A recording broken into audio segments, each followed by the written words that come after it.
getting used to the guys more, and now you're gonna have that rotation in those minutes, and try to build on it and try to win. That's pretty simple. Is it getting easier for you to mix with different groups of players as the days go on?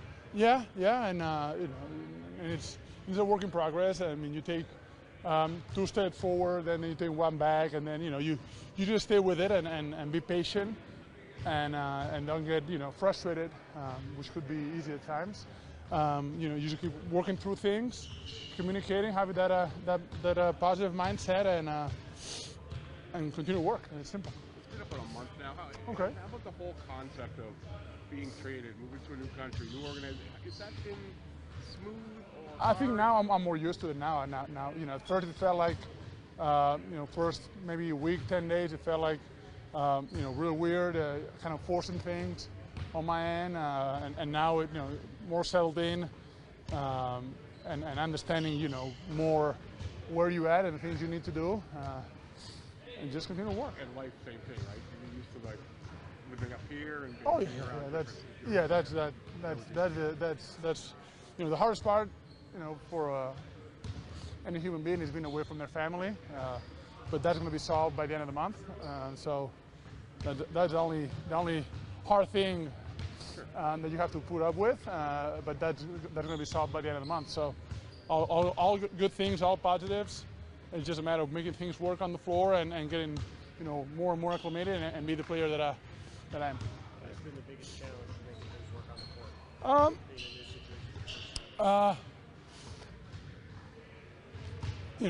Getting the spacing, the timing of things, those kind of things are to me the biggest adjustment.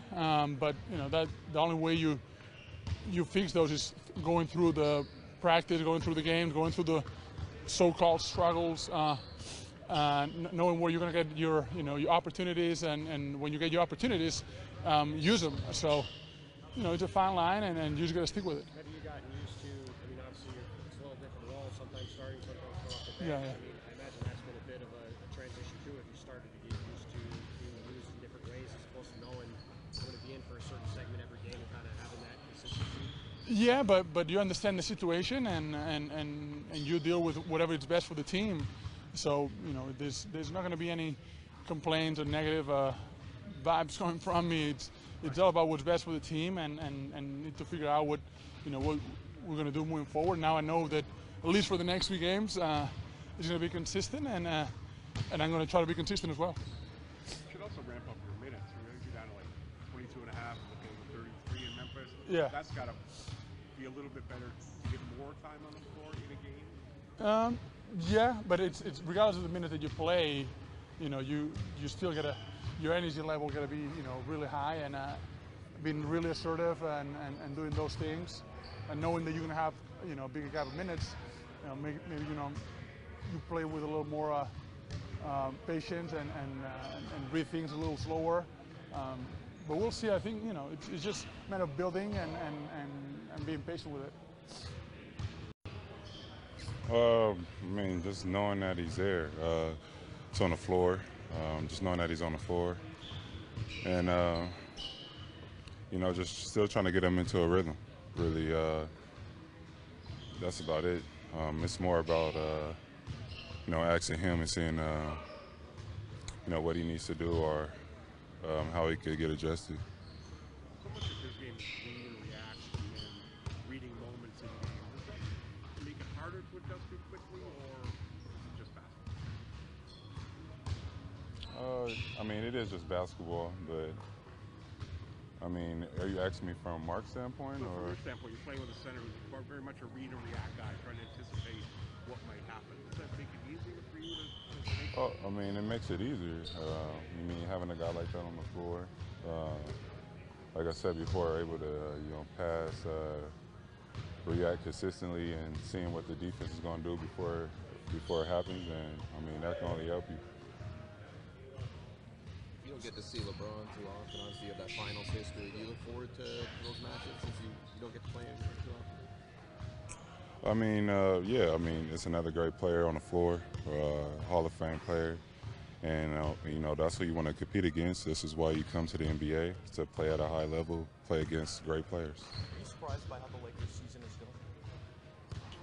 I mean, they had a lot of injuries early. The key point of LeBron being injured, but also some of their, impact guys, their pieces have got injured, and that's what it takes to be able to have a successful season. Just prevent injury.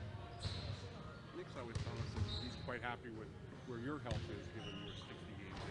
Are you content where your physical nature is at this point in the season, given all? Yeah, I mean, we've been doing a great job of making sure that nothing flares up or gets out of control. And, it's just been great. I'm just happy that I'm able to play.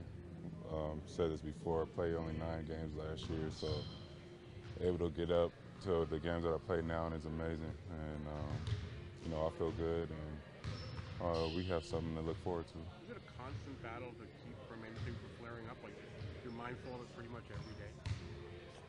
Not necessarily. I mean, when you're playing an NBA game, you pretty much know what you feel or felt the game before.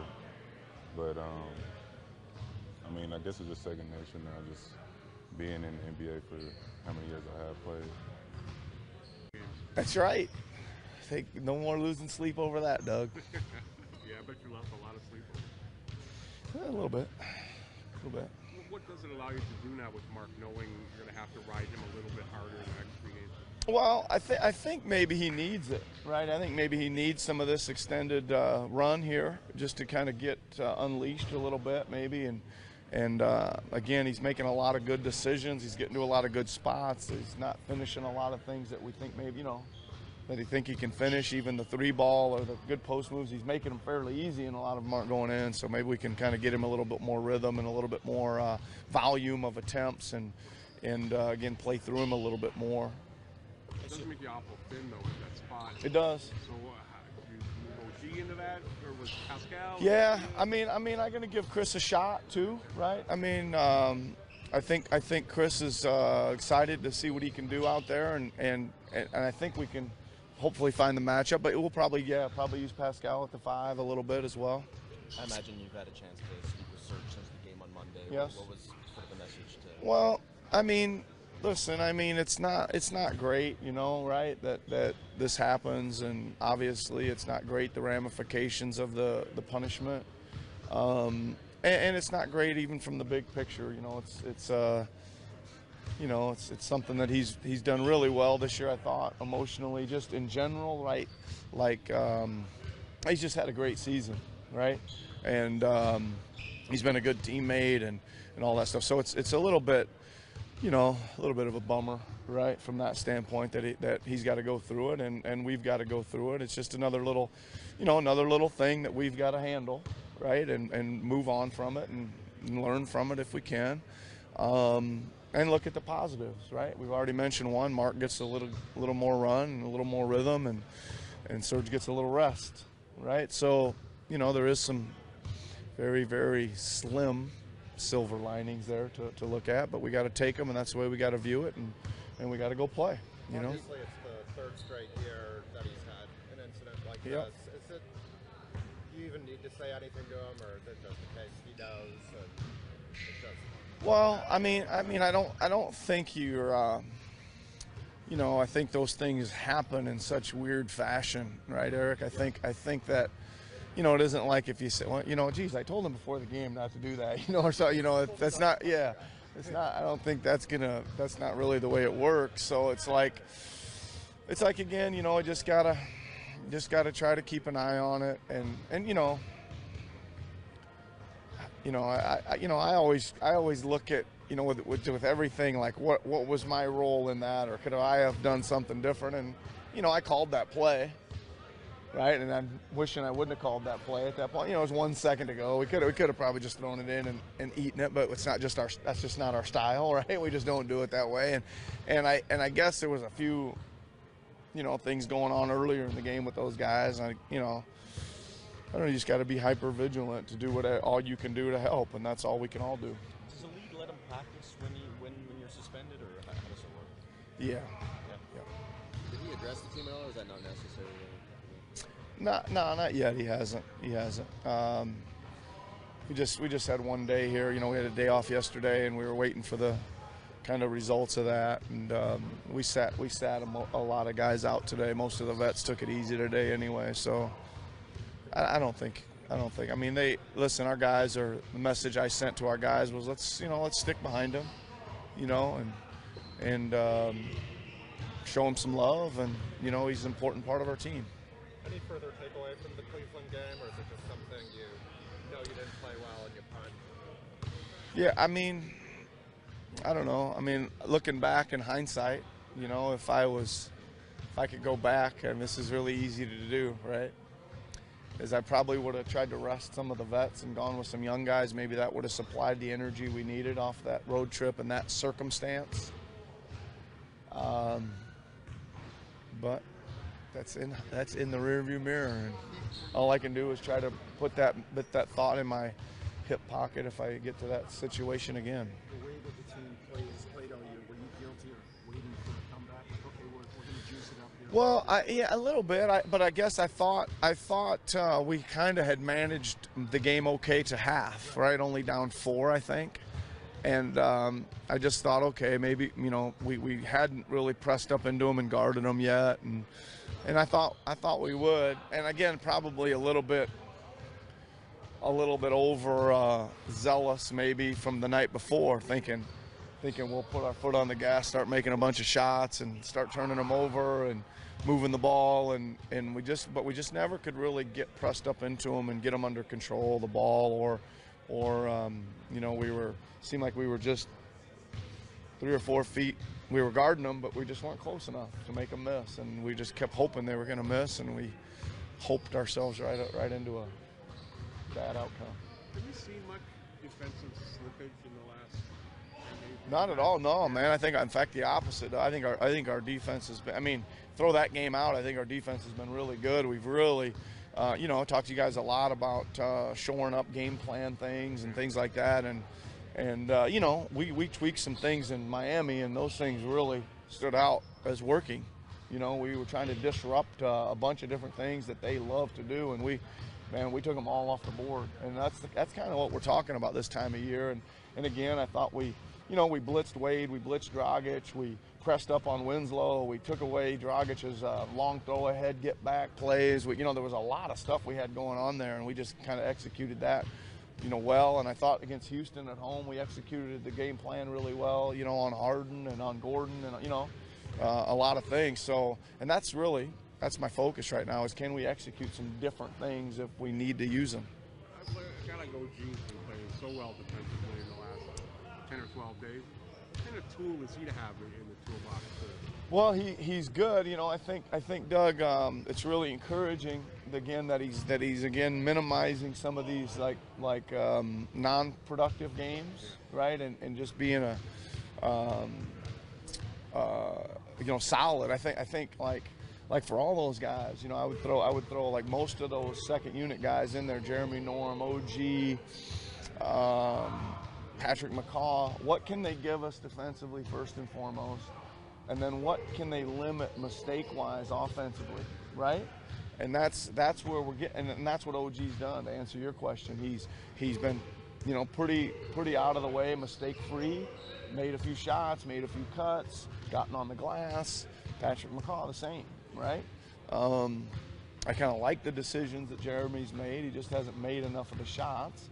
And Norman, you know, again, we've got to limit the turnovers with that group. They've got to get shots, because I think their scoring is going to let them, their good offense is going to let them get their defense set up and give them a better chance to guard. Is a guy like McCaw fun to coach, because he's out there and he's running around and you're not really sure where he's going to go, but he always recovers back to where he should be? Yeah, I think what makes him fun to coach, Doug, is he kind of has a really special role, right? Like I won't tell you all the games, but you saw the game he started against Miami, where his job was to, you know, they loved playing Winslow at the point, and his job was to not let him do it, and he virtually didn't let him do it. And there's some other situational things, and that's a unique thing to have. You know, you see that maybe, you know, we used to have a guy like that usually on my G League teams, right?